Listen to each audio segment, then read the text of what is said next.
Dead Man's Mirror by Agatha Christie. Read by Hugh Fraser. The flat was a modern one. The furnishings of the room were modern too. The armchairs were squarely built.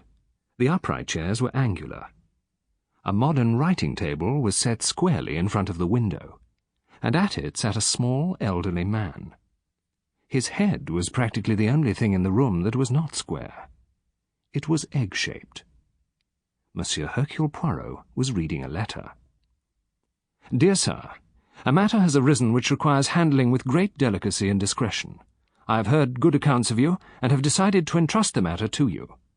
I have reason to believe that I am the victim of fraud, but for family reasons I do not wish to call in the police. I am taking certain measures of my own to deal with the business, but you must be prepared to come down here immediately on receipt of a telegram. I shall be obliged if you will not answer this letter. Yours faithfully, Gervase Chevenix-Gore. The eyebrows of Monsieur Hercule Poirot climbed slowly up his forehead until they nearly disappeared into his hair. "And who, then," he demanded of space, "is this Gervase Chevenix-Gore?"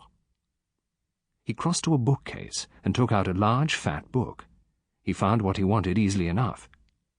Chevenix-Gore, Sir Gervase Francis Xavier, 10th Baronet, created 1694, formerly Captain 17th Lancers, born 18th May, 1878, eldest son of Sir Guy Chevenix-Gore, 9th Baronet, and Lady Claudia Bretherton, second daughter of the 8th Earl of Wallingford. Married 1912, Vanda Elizabeth, eldest daughter of Colonel Frederick Arbuthnot. Educated Eton, served European War 1914-18, recreations travelling, big game hunting. Address, Hamborough St Mary, Westshire, and 218 Lowndes Square, SW1. Clubs, Cavalry, Travellers. Poirot shook his head in a slightly dissatisfied manner. For a moment or two he remained lost in thought. Then he went to the desk, pulled open a drawer, and took out a little pile of invitation cards. His face brightened. "À la bonne heure! Exactly my affaire. He will certainly be there." A duchess greeted Monsieur Hercule Poirot in fulsome tones. "So you could manage to come after all, Monsieur Poirot. Why, that's splendid." "The pleasure is mine, madame," murmured Poirot, bowing. He escaped from several important and splendid beings, a famous diplomat, an equally famous actress, and a well-known sporting peer, and found at last the person he had come to seek, that invariably also present guest, Mr. Satterthwaite.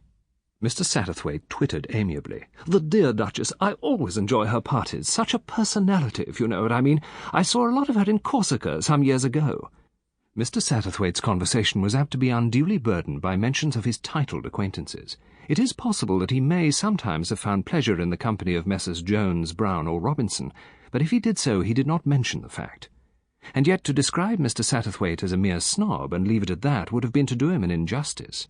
He was a keen observer of human nature, and if it is true that the looker-on knows most of the game, Mr. Satterthwaite knew a good deal.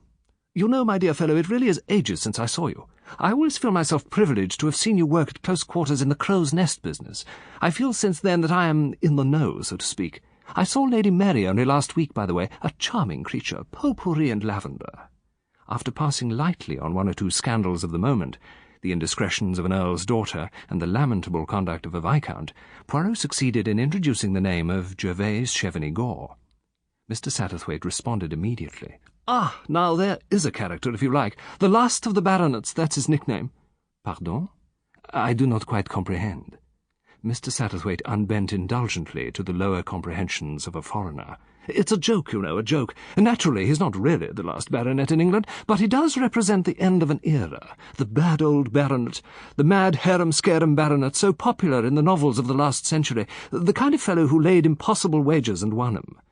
He went on to expound what he meant in more detail. In younger years, Gervase Chevenix-Gore had sailed round the world in a windjammer. He had been on an expedition to the Pole. He had challenged a racing peer to a duel. For a wager, he had ridden his favourite mare up the staircase of a ducal house. He had once leapt from a box to the stage and carried off a well-known actress in the middle of her role. The anecdotes of him were innumerable. "It's an old family," went on Mr. Satterthwaite. "Sir Guy de Chevenix went on the First Crusade. Now, alas, the line looks like coming..." Sample complete. Ready to continue?